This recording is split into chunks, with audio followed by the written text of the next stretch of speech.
ang ebidensya ng taong binago ng Diyos. So napaka-importante po ng tinatawag mga kapatid na ebidensya.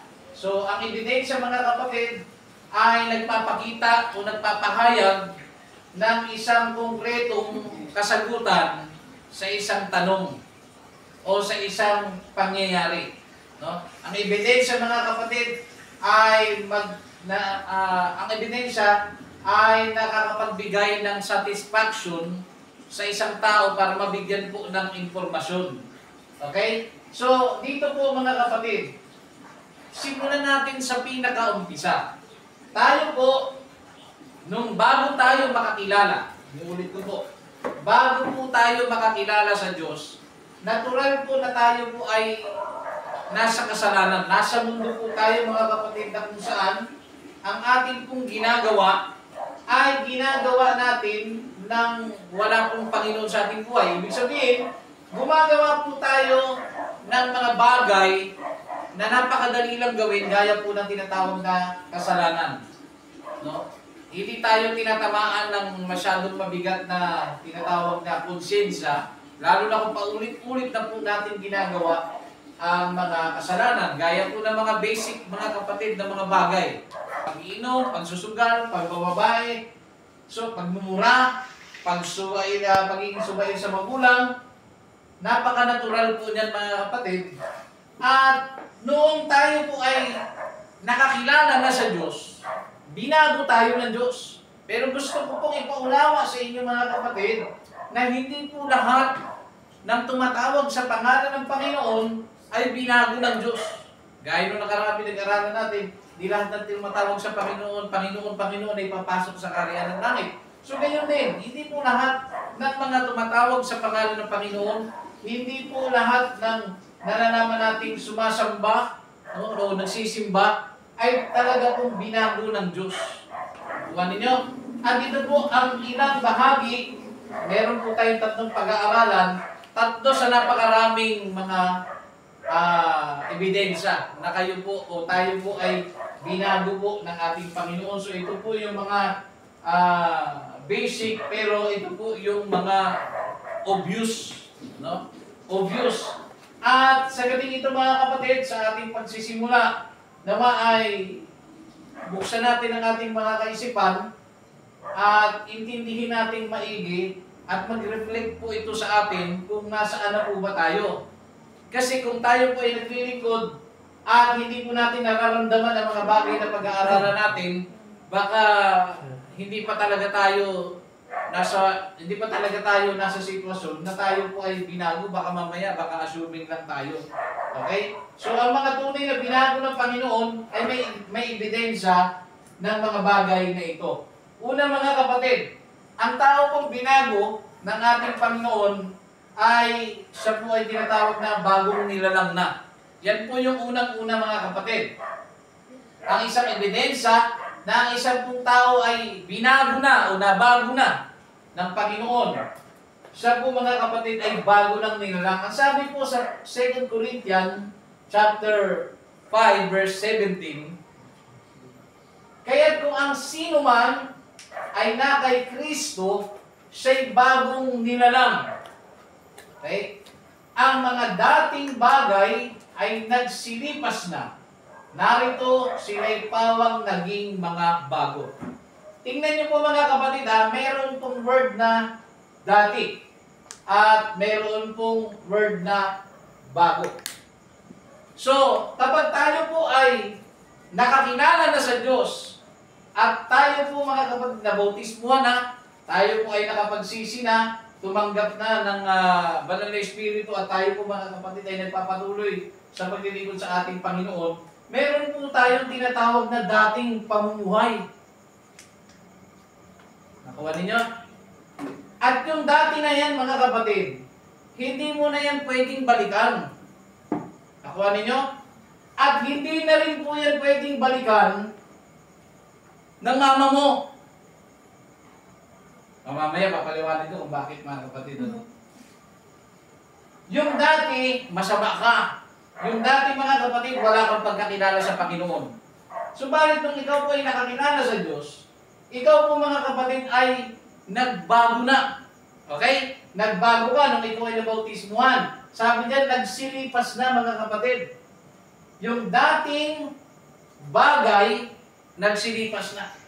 Sabi nga ng Biblia, di ba, gaano mang kabulangan yung mga kasalanan, na ano niya yan sa Biblia mga kapatid, ay mapatawarin pa rin tayo ng ating Panginoon. At sinasabi din sa 1 John chapter 1 verse 9, if I'm not mistaken, kung kayo po ay magpapahayag, kung tayo po ay magpapahayag ng ating mga kasalanan sa Diyos, tunay at tapat na tayo po ay patatawarin at lilinisin sa lahat ng ating karumian.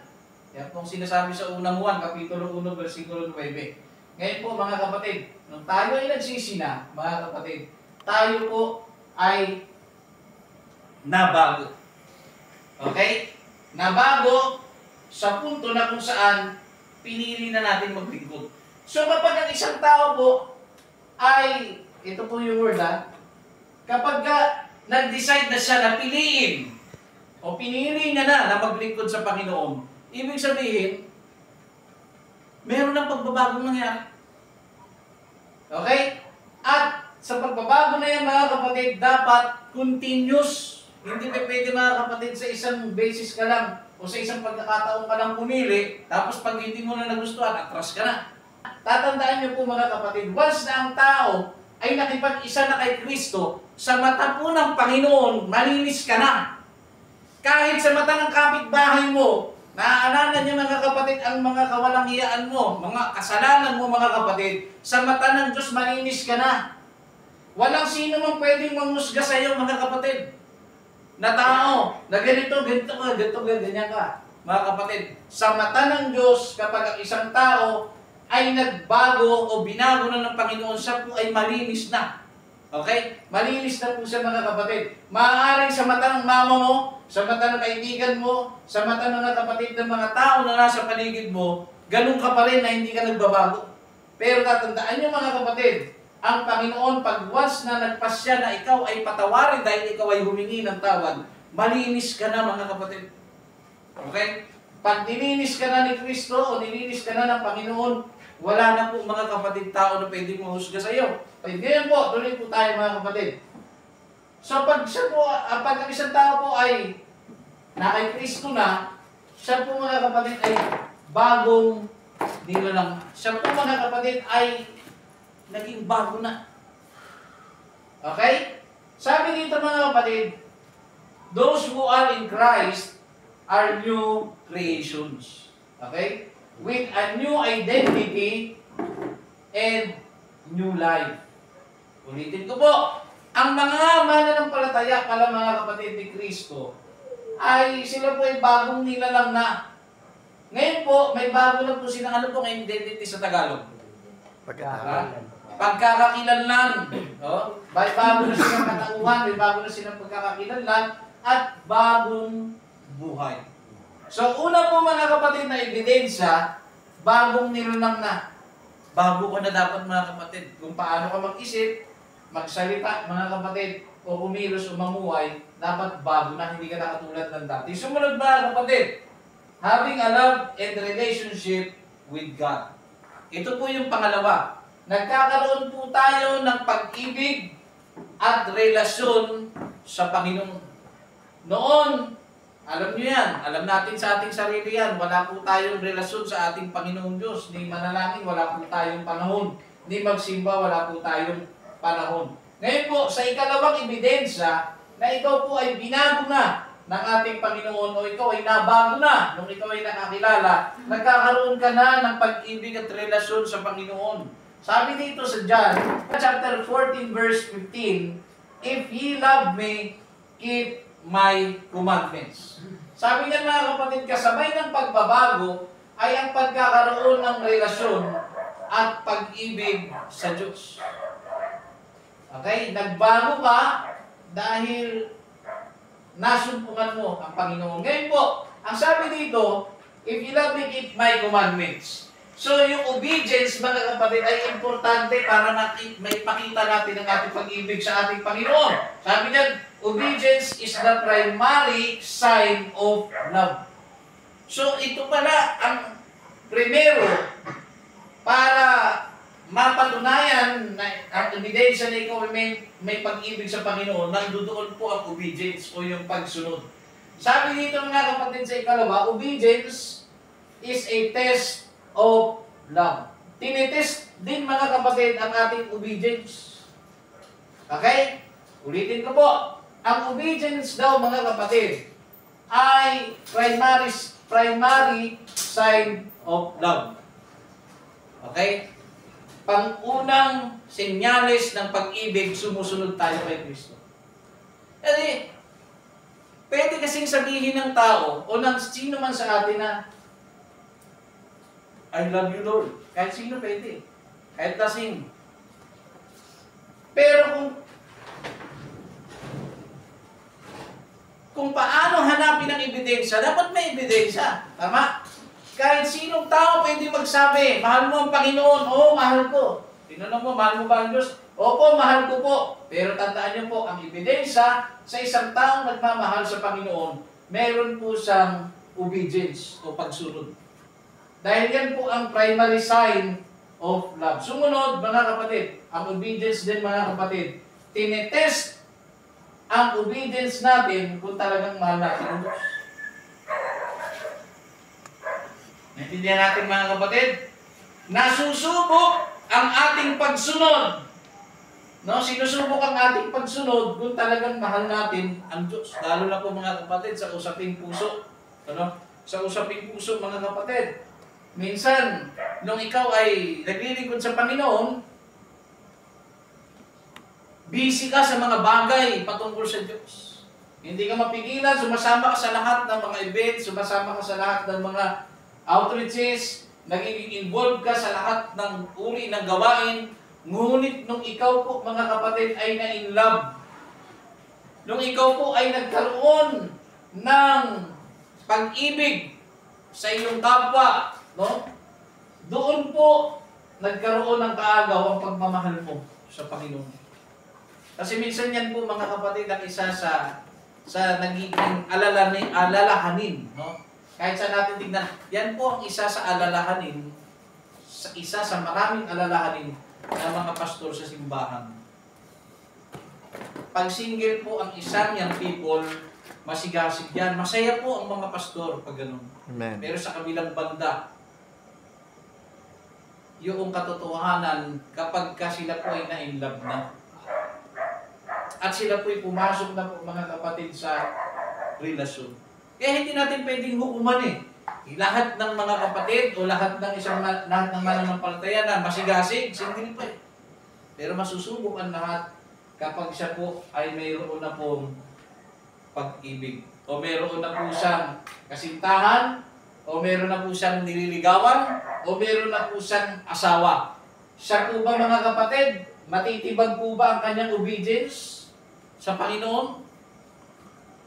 O matitibag ng pag-ibig pang tao? No? Matitibag siya ng pag-ibig pang tao para hindi po siya sumunod sa ating Panginoon. So yun po mga kapatid. So dapat natin yan na ilagay sa ating isipan sa lahat po ng mga single na mga masigasig kayo, tandaan nyo po ang mga kaarawan na ito. Pero kapag kayo po ay nagkaroon na ng mga kasintahan, lalo nyong tandaan, kayo po ba ay magbabago ng inyong obedience sa Panginoon? O mananatili po kayo na hindi po kayo makakalog? At kapag hindi kayo nakalog mga kapatid, tunay ang ebidensya, binago ka ni Kristo. No? Kasi pag pumasok ka dyan at yung ebidensya na binago ka ni Kristo, nakalog ka, ang obedience mo nabawasan, ibig sabihin, nabago ka ng pag-ibig mo sa kapwa, papalayo kay Kristo. Yan. So kailangan hindi po gano'n na mangyari. Sumunod po mga kapatid. Ikatlo po, para malaman po natin na ang isang tao po ay mayroong matibay na ebidensya na binago na po siya ng Panginoon. Ang sabi dan, not conforming to the world. Ibig sabihin ng not conforming, hindi po siya umaayon sa takbo ng mundo. Hindi po siya mga kapatid nakikiisa sa kung ano po yung trending, no, sa mundong ito. Sabi dito sa Romans chapter 12 verse 2, at huwag kayong magsiayon sa sanglibutan ito, kundi mag-iba kayo Mag-iba kayo sa pamamagitan ng pagbabago ng inyong pag-iisip upang mapatunayan ninyo kung alin ang mabuti at kaaya-aya at lubos na kalooban ng Diyos. Mga kapatid, pansinin niyo po ito ha. Sabi dito, huwag kayong magsi-ayon. Pag sinabing magsi-ayon mga kapatid, makigaya. Kung ano po yung nagiging trending, halimbawa TikTok, Kristiyano ka, nakikitiktok ka rin. No? Sumasayaw ka ng mahalay. Kung ano po yung nagiging uso sa sanlibutan, ginagaya mo. Okay. Nauso yung pagkulay ng buhok, nakikikulay ka rin. Naalala nyo, nauso mga kapatid ang F4. Yung mga Pilipino, ang dami naging longer. Noong mga panahon na yun, mga lalaki, nagpagpahaba ng buhok dahil idol nila eh. So, ibig sabihin mga kapatid, na-influensyahan. Okay? Pag sinabing huwag kayong magsiayon, huwag niyong hayaan mga kapatid na ma-influensyahan po tayo ng takbo ng mundo. Halimbawa po, ang agos ng tubig ay pakanan. Okay? Pakanan. Hindi ka pa pwede mga kapatid kumanan. Kailangan mo tawag niyan? Sumalungat sa agos. Dahil hindi ka tinawag ng Panginoon para sundin kung ano po ang takbo ng mundo. Kailangan po nakasalungat po tayo. Hindi dahil sa KJ ang Panginoon. No? Kundi dahil tayo po bilang tinawag ng ating Panginoon, inaasahan ng Diyos, hindi po tayo katulad ng mga hindi mananampalataya. Okay? Sabi diyan, huwag kayong magsiayon sa sanlibutan ito, kundi mag-iba kayo sa pamamagitan ng pagbabago ng inyong pag-iisip. Mga kapatid, kailangan po daw magbago ang isip po natin. Isa po sa napaka-importante at pinaka dapat nating tandaan, ang ebidensya ng taong binago ng Diyos. Ang ebidensya, ang isa sa ebidensya mga kapatid, bago na isip niya. Kumbinsido na siya mga kapatid, na siya ay maglilingkod sa Panginoon. Kumbinsido na siya po ay susunod sa Panginoon. Alam niyo mga kapatid, ang isip natin, pag hindi po natin yan binago, tatandaan niyo po hindi naman po ang Diyos ang magpepwersa na baguhin ang isip mo eh. Kailangan mong ikaw ang magbago niyan. Ikaw mga kapatid ang magdesisyon. Nakuha niyo mga kapatid, kailangan mong magdesisyon. Hindi po mga kapatid, ang Diyos ang pagpipilit sa iyo. Halimbawa, obvious naman nabasa na natin sa Biblia, kailangan mo magsisi at mabautismuhan. Ayaw ng isip mo. Kasi ang isip mo, nakasanayan mo na po kasi dito sa aming reliyon eh. Siguro naman po, hindi naman po siguro ganun kabigat na kasalanan, hindi naman ako magpapabautismo, wala naman akong ginagawang masama eh. So yung isip po natin mga kapatid ay may malaking bahagi ang isip po natin ay may malaking bahagi, mga kapatid, para patunayan na tayo po mga kapatid ay binago na ng Diyos. Ito po bigyan ko kayo ng halimbawa.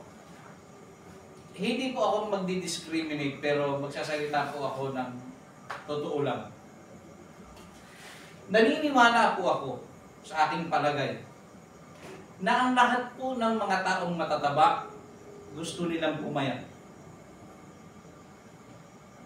Mga kapatid, naniniwala po ako na lahat ng taong mataba, lalo na hirap na maglakad, ginagayin nyo na yung paa dahil sa sobrang katabaan, gusto nilang pumayat.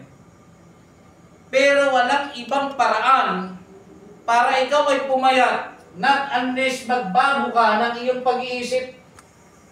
Hanggat hindi mo babaguhin ang pag-iisip mo, nakain ka ng kain, mga kapatid, na naging dahilan ng iyong pagtaba, hindi ka po papayat. Malaki po mga kapatid ang impact o malaki po ang dulot ng isipan natin. Gusto mong pumayat, pero ang isip mo ayaw mong baguhin. Wala pong madaling paraan ng pag-isip mo mga kapatid, payat ka na, okay ka na. Lahat po, ako sa palagay ko lang mga kapatid, lahat ng matataba, mga kapatid, sa palagay ko lang sa akin lang, na nahihirapan ng huminga, nahihirapan ng maglakad, gustong pumayat, pero hindi nila magawang pumayat dahil ang isip nila ayaw magbago.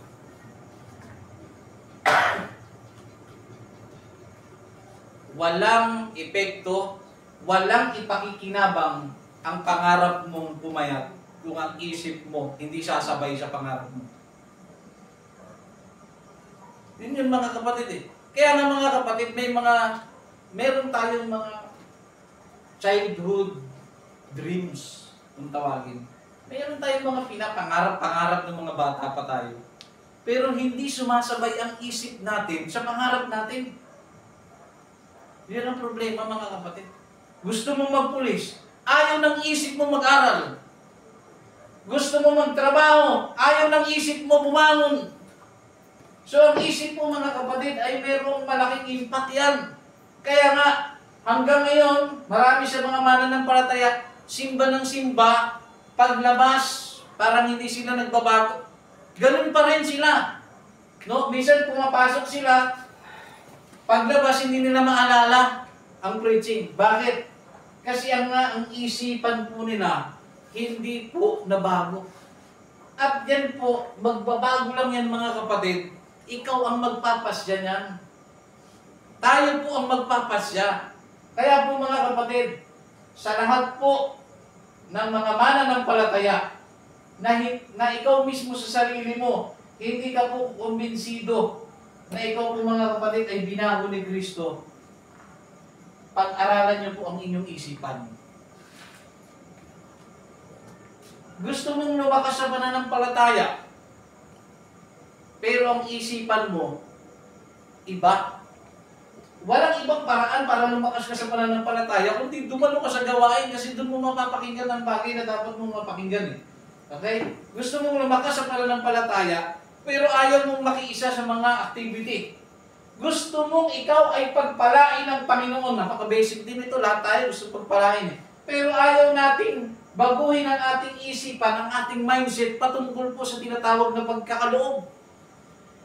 Hindi naman po babali si Kristo, hindi po babali ang Panginoon sa kanyang standard, sa kanyang way kung paano siya magpapala. Kasi ang Diyos po mga kapatid ay magpapala kung susundin mo ang kanyang mga utos. Doon po siya babase. Okay? Kaya kung hindi po natin babaguhin ang isipan natin, patuloy pa rin po tayong magiging madamot. Hindi po tayo tatanggap ng biyaya mga kapatid na pinapangarap-pangarap natin. Kasi kung sa magandang hangarin ng Ama sa lupa, yung tatay ninyo sa lupa, may magandang hangarin ng mga tatay at nanay natin na mapaayos ang ating buhay, kaya nga tayo pinag-aaral eh. Di ba? Kung sila may magandang hangarin, ang Diyos lalo mga kapatid ay may mas mataas at mas magandang hangarin.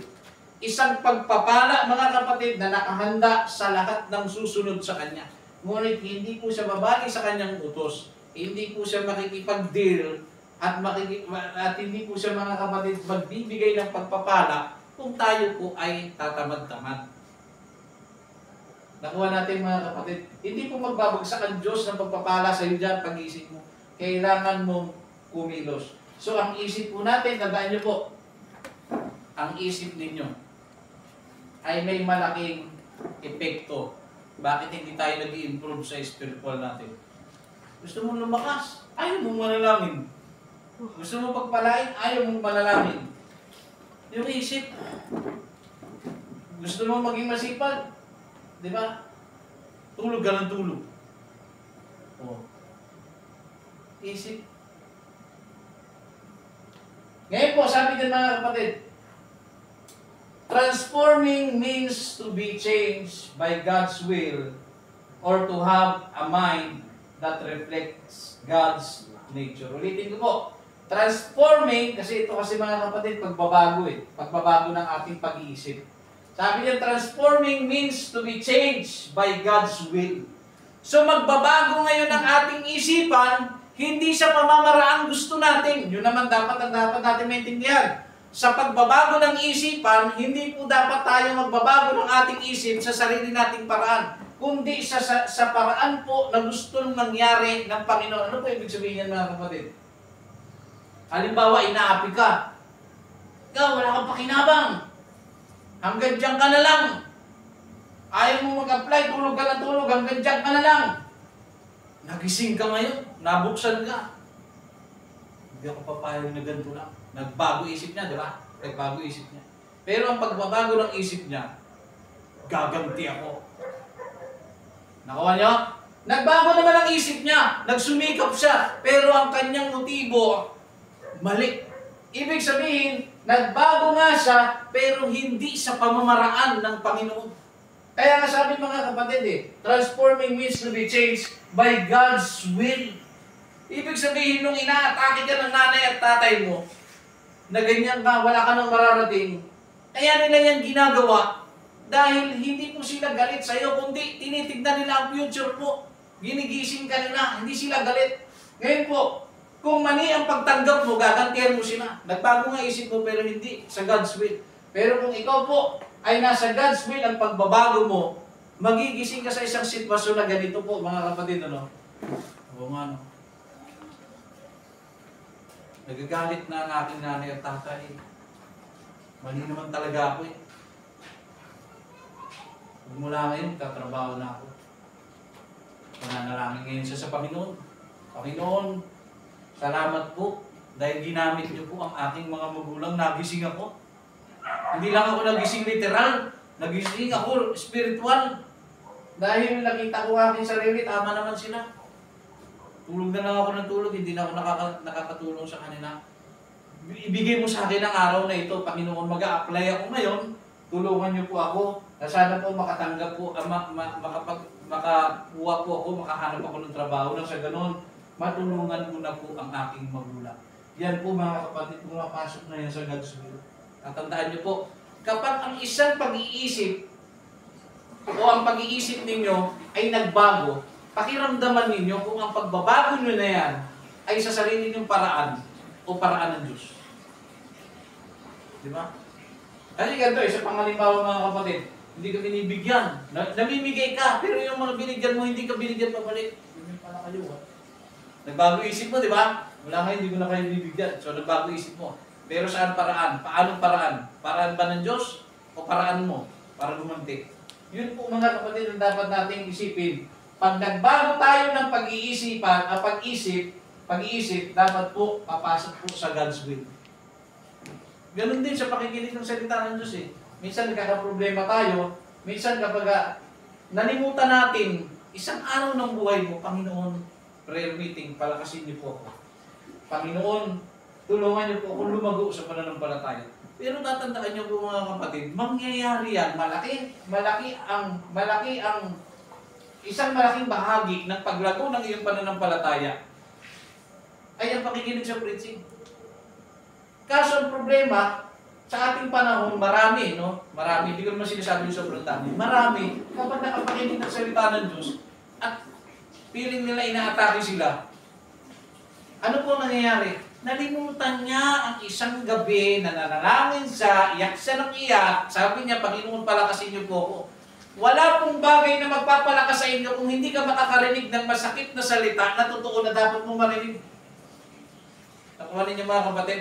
Kaya pag nakarinig kayo ng mga masasakit na salita sa preaching mga kapatid, na parang ang hirap tanggapin, mga kapatid, alalahanin mo ang araw na nanalangin ka, na palakasin niyo po ang aking pananampalataya. Yun po yan mga kapatid So ngayon, yung ulit ko po, yung pagbabago ng ating isipan, dapat nasa kalooban ng ating Panginoon.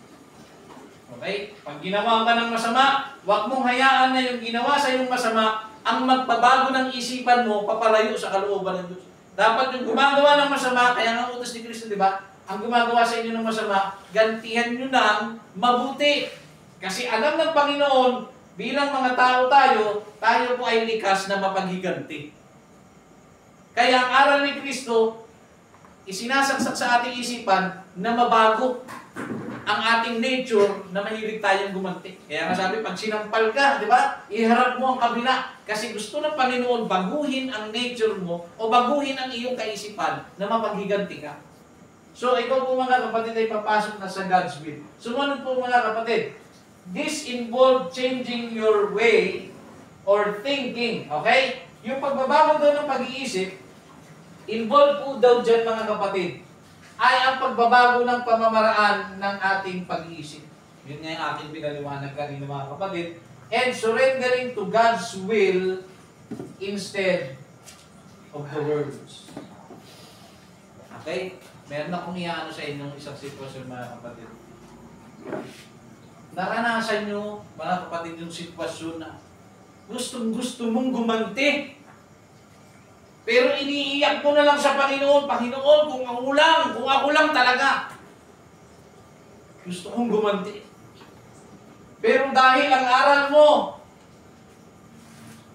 ay nariyan, susundin ko. Nagpapasailalim ka pa rin, mga kapatid. Sa aral, nagpapasailalim ka pa rin sa ating Panginoon. Kaya sabi mga kapatid do what you can and do what is right. Alam niyo mga kapatid, simpleng salita. Gawin mo yung makakaya mo at gawin mo kung ano tama. So, bago po tayo magtapos, akin na po babaybayin. Ang ebidensya ng isang taong binago ng ating Panginoon una, ano daw po mga kapatid? Siya po ay bago ng nilalang. Bago na siya, mga kapatid. Sumunod. Siya po ay nagkakaroon na ng pag-ibig, having a love and relationship with God. So para malaman natin kung tayo po ay may pag-ibig sa ating Panginoon, naroon po mga kapatid, ang kauna-unahan, meron siyang pagsunod. At ang pagsunod mga kapatid ay natitest kung talagang mahal po natin ang ating Panginoon. Sumunod po mga kapatid na ebidensya, not conforming to the world, o hindi po siya umaayon sa takbo ng mundo. Yung isip mga kapatid ito lang yung ating gustong bigyan ng diin ngayon. Sa lahat ng pinag-aralan natin, lagyan natin sa ating puso't isipan. Pero gusto kong itong bigyan ng diin sa inyo mga kapatid. Yung pagbabago ng inyong isip. Pag-iisip. Yan lang po, mga kapatid. Kung talagang tayo po, gusto nating lumago, baguhin ang isip. Baguhin ang pamamaraan. Sa lahat ng aspeto, spiritual man o personal na buhay, ang isip ninyo ay may malaking impluwensya sa kung ano at kung sino kayo ngayon.